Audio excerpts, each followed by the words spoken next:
Hello everyone, welcome to life enjoy. इस video में हम करेंगे क्लास 8 साइंस की बुक का chapter 1 crop production and management. तो इसमें हम क्रॉप्स के प्रोडक्शंस और उनके मैनेजमेंट्स को देखेंगे। पहेली और बूझू हैं जो कि अपने समर वेकेशन में अपने अंकल के चाचा के घर गए हैं, जो कि उनके चाचा एक फार्मर हैं।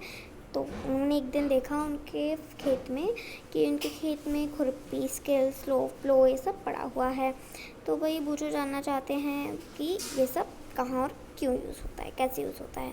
तो हम पहले भी पढ़ चुके हैं कि किस तरीके से जो लिविंग ऑर्गेनिज्म है उन्हें फूड की ज़रूरत होती है। प्लांट्स अपना फूड खुद बनाते हैं और सिंथेसिस की हेल्प लेते हैं।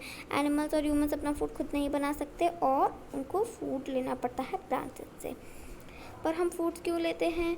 हम जानते हैं कि हमें जो एनर्जी मिलती है वो फूड से मिलती है। जो ऑर्गेनिजम्स होते हैं carry out their various body functions, हमें digestion such as digestion, respiration and एक्सरसेशन।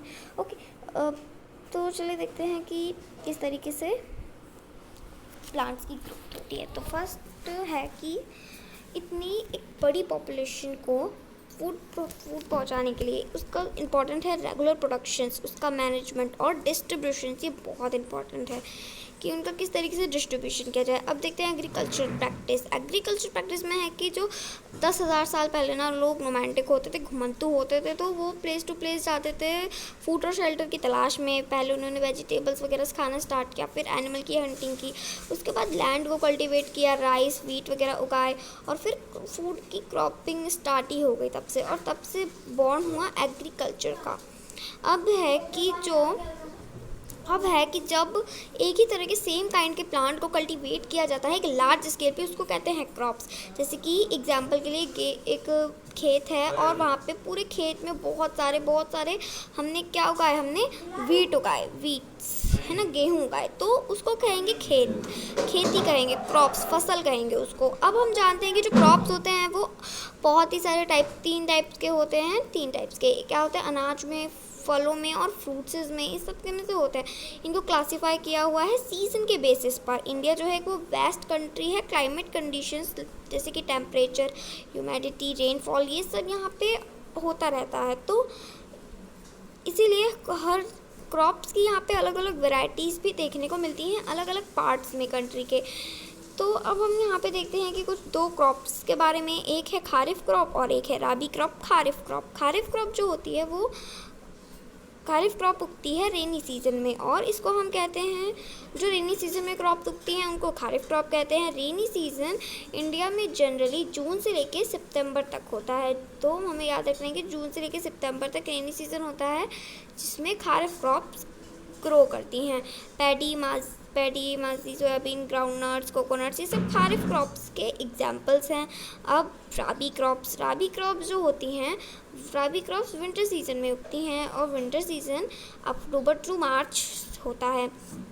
तो राबी क्रॉप्स के एग्जाम्पल्स हो गए वीट, ग्राम, पी, मस्टर्ड, लेंसेज, ये सब। अब कुछ क्रॉप्स होती हैं जो कि समर में भी उगाई जाती हैं, जैसे कि पल्सेस, वेजिटेबल्स, ये सब समर में भी ग्रोथ होती है। अब बेसिक प्रैक्टिस ऑफ प्रोडक्शन की बेसिक प्रैक्टिस कुछ होता है कि देखिए क्या होता है ना कि कल्टीवेशन के लिए हम लोग फार्मर्स को बहुत सारे एक्टिविटीज़ करनी पड़ती हैं काफ़ी टाइम तक। और उन एक्टिविटीज़, तो वो क्या क्या एक्टिविटीज़ हैं ये सब हम देखेंगे। तो agriculture practices which are listed below, इन सभी प्रैक्टिस ये लिखे हुए हैं। तो फर्स्ट है preparation of soil, sowing manure and fertiliser at irrigation, protection from weeds, harvesting, storage, ये सब किस तरीके से होता है ये देखेंगे।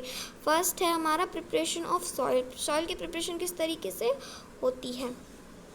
तो है कि जब सॉइल एक फर्स्ट और मोस्ट इम्पॉर्टेंट टास्क है एग्रीकल्चर का, इसमें सॉइल को लूज़ किया जाता है, एक सिंपल फॉर्म में कर दिया जाता है, जिससे कि जो रूट्स हैं वो काफ़ी डीप चली जाएं सॉइल के और आसानी से सांस ले पाएँ। और इससे जब डीप चली जाएंगी, अच्छे से सांस ले पाएंगी, तो प्लांट की ग्रोथ भी अच्छी होगी। अब इस सॉइल को लूज़ करने में इसकी हेल्प फार्मर की हेल्प करते हैं अर्थवर्म और माइक्रोब्स। ये प्रेजेंट होते हैं सॉइल में और ये काफ़ी अच्छे दोस्त होते हैं फार्मर्स के माने जाते हैं। अब जो ये सॉइल लूज़ करते हैं और साथ ही साथ ह्यूमस को भी बढ़ाते हैं सॉइल में, जिसकी बहुत ज़्यादा ज़रूरत होती है। अब हमने अपनी क्लासेस में पढ़ा है, प्रीवियस क्लासेस में पढ़ा है कि जो सॉइल है वो मिनरल, वाटर, एयर ये सब कंटेन करती है और लिविंग ऑर्गेनिज्म। अब ये सब जो एनिमल, डेड प्लांट होते हैं, डेड एनिमल होते हैं, इनको डिकम्पोज सॉइल करती है। तो ये सब माइक्रो ऑर्गेनिज्म इनको डिकम्पोज करते हैं और उसके बाद जो इनके न्यूट्रिशंस वगैरह होते हैं वो ऑब्ज़र्व कर लेते हैं, जो प्लांट्स वगैरह होते हैं ना वो ऑब्ज़र्व कर लेते हैं। एक फ्यू सेंटीमीटर की टॉप लेयर होती है, जब टर्निंग और लूज़ करने पे जो रिच हो जाती है न्यूट्रिशन और किससे, न्यूट्रिशन से रिच हो जाती है। अभी क्या होता है ना, जैसे कि मान लीजिए अभी ये मिट्टी है, ओके, ये वाली मिट्टी है और यहाँ पे जो नीचे वाली मिट्टी है इसके काफ़ी ज़्यादा रिच है। किससे रिच है? न्यूट्रिशन से अभी रिच है। अब जब इसको हम ऊपर नीचे करते रहेंगे, लगातार इसको हम ऊपर नीचे जब करते रहेंगे, तब क्या होगा? तब होगा कि जो नीचे के न्यूट्रिशन है वो टॉप लेयर पे आ जाएंगे और प्लांट्स को इससे काफ़ी हेल्प मिलेगी। इस प्रोसेस को हम टिलिंग और प्लोइंग भी कहते हैं। और प्लो जो है वो एक लकड़ी, प्लो और हो, ये सब जो क्या है लकड़ी और आयरन से बने हुए होते हैं। और अगर हमारी जो मिट्टी ड्राई होती है तो उसमें पहले हमें वाटरिंग करनी पड़ती है, उसके बाद ही हम प्लोइंग कर सकते हैं। प्लोइंग में देखिए क्या होता है, जो बिग चट्टे टाइप के क्लम्प्स होते हैं उनको क्रम्स कहते हैं, उनको तोड़ा जाता है, उनको ब्रेक करना बहुत ज़रूरी है। और लेवलिंग, अगर ये सिर्फ लेवलिंग होता है तो काफ़ी ज़्यादा बेनिफिशियल होते हैं शोविंग के लिए और इरिगेशन के लिए। तो लेवलिंग करने के लिए लेवलर का भी हेल्प लिया जाता है। कभी कभी मैन्योर ऐड करने से पहले ना manure add to before soil, tilling भी की जाती है। अब क्या होता है, जो proper mix of manure with soil, the soil मतलब कि ना soil mixing of manure with soil काफ़ी ज़्यादा हेल्प करता है। प्रॉपर मिक्सिंग करनी मतलब इम्पॉर्टेंट है, इससे काफ़ी ज़्यादा हेल्प होती है। एग्रीकल्चरल इम्प्लीमेंट्स, अब क्या है कि जो सॉइल शोविंग है उस शोइंग द सीड्स, इसमें क्या होता है ना, इसमें क्लम्प्स वगैरह मतलब ये सब जो होते हैं, इस सब इन सभी चीज़ों के लिए ना इम्पॉर्टेंट है टूल्स वेरी अलग अलग तरीके के टूल्स की। तो अब उन टूल्स के बारे में देखेंगे, प्लो हो, कल्टीवेटर। तो सबसे पहले बात करते हैं प्लो की। प्लो क्या होता है?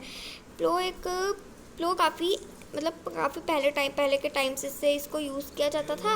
तो इससे क्या है, इससे फर्टिलाइज़र ऐड करने के लिए क्रॉप्स में और वीड्स वगैरह के रिमूव करने के लिए इसमें यूज़ किया जाता है। अब देखिए इसमें ना एक पेयर्स होते हैं, क्या होते हैं, एक पेयर होता है इसका, एक बीम होती है, ये चीज़ देखिए इस तरीके से होता है, ये होती है बीम, ओके, और ये होता है प्लो।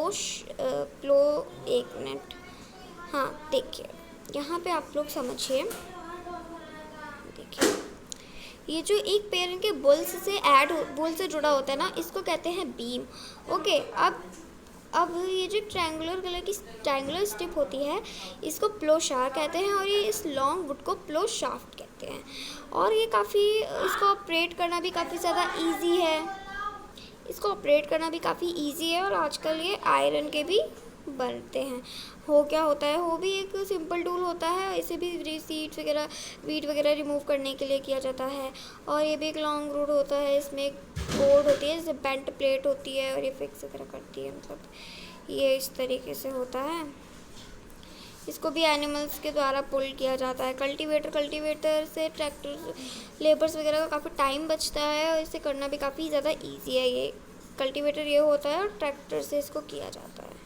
शोविंग एक बहुत ही इंपॉर्टेंट पार्ट है। अब ये 2 सेकंड आ गया मेरा। शोविंग एक इंपॉर्टेंट पार्ट है क्रॉप के प्रोडक्शन का। इसमें हमें चेक करना पड़ता है सीड्स कैसे हैं, गुड क्वालिटी के, क्लीन, हेल्थी वगैरह हैं भी या नहीं है, तो ये सब इसमें चेक करना पड़ता है। तो ये कैसे चेक होगा, देखिए इसका चेक करने का एक अच्छा मेथड है कि हम एक बकेट वगैरह ले लें और उसमें अपने लाए हुए सीड्स को डालें। अगर जो सीड्स हैवियर होंगे वो बाल्टी के नीचे चले जाएंगे, पर जो हल्के होंगे वो ऊपर चले जाएंगे। तो अब ऐसा क्यों, जो डैमेज सीड्स होंगे ना वही खोखले हो जाएंगे और लाइट होके ऊपर चले जाएंगे। तो ये एक अच्छा तरीका है, अच्छा मेथड है गुड क्वालिटी के सीड्स को समझने का। तो इससे मतलब जो सीड्स नीचे चले जाएंगे उसका हम यूज़ कर सकते हैं। और ऐसा नहीं कि पानी में चले जाने के बाद वो ख़राब हो गए, पानी तो उनमें वैसे भी हमें डालना ही रहता है। तो अब ये गुड मेथड है और एक गुड मेथड है कि हमें किस तरीके से सीड्स वगैरह डैमेज होते हैं तो हम उनको हटा सकते हैं। शोविंग के लिए कुछ इंपॉर्टेंट टास्क होते हैं और उनके लिए कुछ टूल्स का यूज़ होता है। फर्स्ट है ट्रेडिशनल टूल क्या होता है, ये एक फनल टाइप की होती है। फनल कुछ इस तरीके से होती है, इसमें 2-3 सीड्स डाले जाते हैं और लास्ट में ना एक शार्प एंड होता है इसके, जहाँ से ये मिट सॉइल के अंदर अच्छी तरीके से चले जाते हैं सीड्स। ये फनल है और इस तरह सीड्स डाले जा रहे हैं और ये नीचे जा रहे हैं। अब है हमारे सीड ड्रिल। आजकल सीड ड्रिल्स का काफ़ी ज़्यादा यूज़ होता है। सीड ड्रिल में क्या होता है, ये ट्रैक्टर से की जाती है और इसमें इक्वल डिस्टेंस में और गहराई में सीड चले जाते हैं, जिससे हमें पता रहता है कि सीड अच्छे से कवर हो चुके हैं सॉइल से, और ये प्रोटेक्ट रहते हैं बर्ड वगैरह से भी कि बर्ड वगैरह खा ना ले। और शोविंग इन सब से काफ़ी टाइम भी बच जाता है सीड ड्रिल की हेल्प से। तो अब है कि प्रॉपर डिस्टेंस होना चाहिए क्रॉप्स पे, मतलब जो भी हमने फसल की है ओवर क्राउडिंग नहीं होनी चाहिए। एक प्रॉपर डिस्टेंस होना बहुत ज़्यादा ज़रूरी है। अगर ओवर क्राउडिंग हो जाती है तो सनलाइट, न्यूट्रिशन, वाटर, ये सब उनको सही प्लांट्स को सही मात्रा में नहीं मिल पाते और कुछ प्लांट्स तो ख़त्म भी हो जाते हैं, रिमूव हो जाते हैं ओवर क्राउडिंग की वजह से। अब मैन्योर और फर्टिलाइज़र सेट, ये सब्सटेंस होते हैं जो कि मतलब ये सब्सटेंस होते हैं एक जो जिससे न्यूट्रिशंस की अच्छी ग्रोथ हो जाती है प्लांट्स वगैरह में, और इसी को कहते हैं मैन्योर और फर्टिलाइज़र्स वगैरह ऐडिंग करना।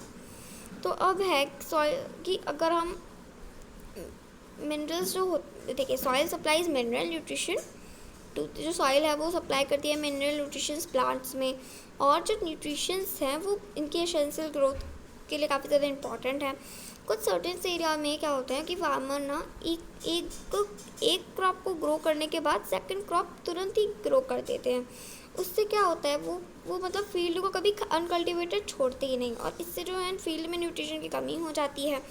अब इसके लिए ही फिर उन लोगों को मतलब न्यूट्रिशन की जब कमी हो जाती है तो इससे फिर मैन्योर और फर्टिलाइज़र वगैरह ऐड करना पड़ता है न्यूट्रिशन की मात्रा को पूरा करने के लिए। और जब हम इसको ऐड करते हैं इसी को हम कहते हैं मैन्योरिंग। और अगर हम मैन्योर को इम्प्रॉपर तरीके से करेंगे तो फिर तो इसका रिज़ल्ट अच्छा भी नहीं आएगा। तो हमें इसकी अच्छे तरीके से इसको करना चाहिए, बिकॉज इसका रिज़ल्ट फिर बुरा भी आ सकता है। अब ये मैन्योर क्या होता है, मैन्योर एक ऑर्गेनिक सब्सटेंस होता है। ऑर्गेनिक सब्सटेंस मतलब एक नेचुरल होता है, एक नेचुरल सब्सटेंस होता है।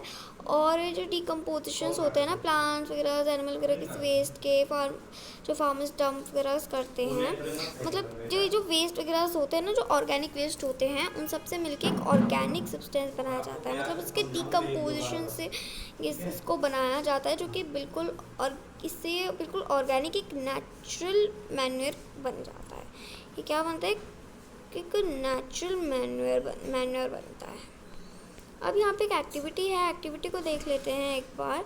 इसमें है मूंग, ग्राम, सीड्स वगैरह के जर्मिनेटेड के। तो 3 इक्वल ग्लास में हमको ABC उसमें ग्लास लेने हैं, और A वाले ग्लास में हमें क्या करना है कि उसमें मिट्टी डालनी है थोड़ी सी, और थोड़ा सा मतलब गोबर वगैरह डालना है, और उसको पानी वगैरह दे के रख देना है। अब B वाले में हमको सेम अमाउंट में क्या डालना है, एक लिटिल यूरिया डालना है और सॉइल डालनी है। और C वाले में हमें सिर्फ मतलब मिट्टी डाल के और पानी डाल के छोड़ देना है। अब हम उनको ग्रोथ को देखेंगे किस तरीके से। तो इस तरीके से वो ग्रो हो रहे हैं, A वाला, B वाला, C वाला। तो A वाले में हमने क्या किया था, A वाले में हमने गाय का गोबर डाला था, इस तरीके से हुआ। B वाले में हमने यूरिया डाला था, है ना, यूरिया। C वाले में हमने कुछ भी नहीं डाला था। अब यहाँ पे है फर्टिलाइज़र के बारे में। फर्टिलाइज़र जो है वो एक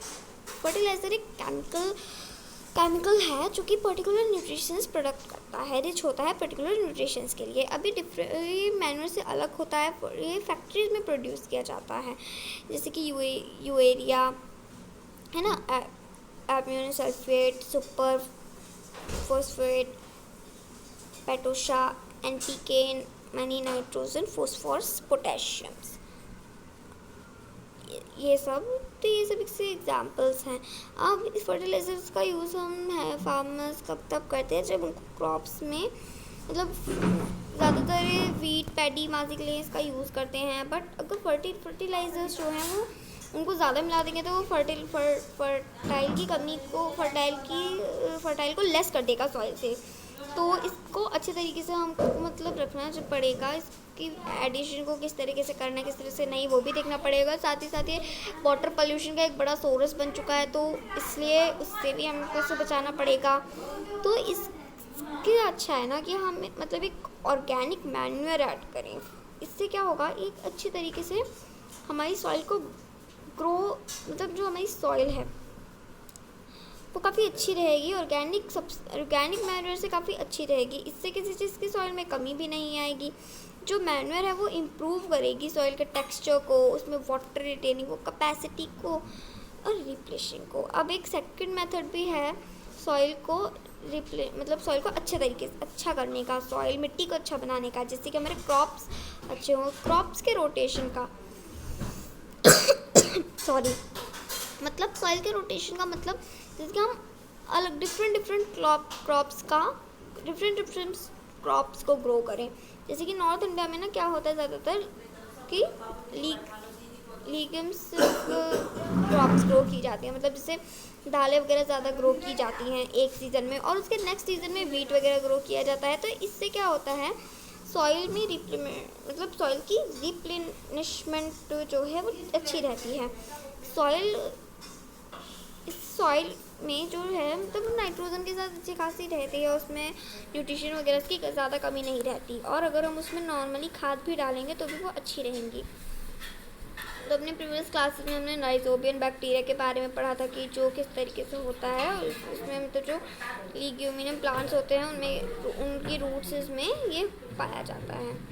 तो अब आगे का हम different between fertiliser and manure ये सब का हम आगे नेक्स्ट पार्ट में देखेंगे। Thank you.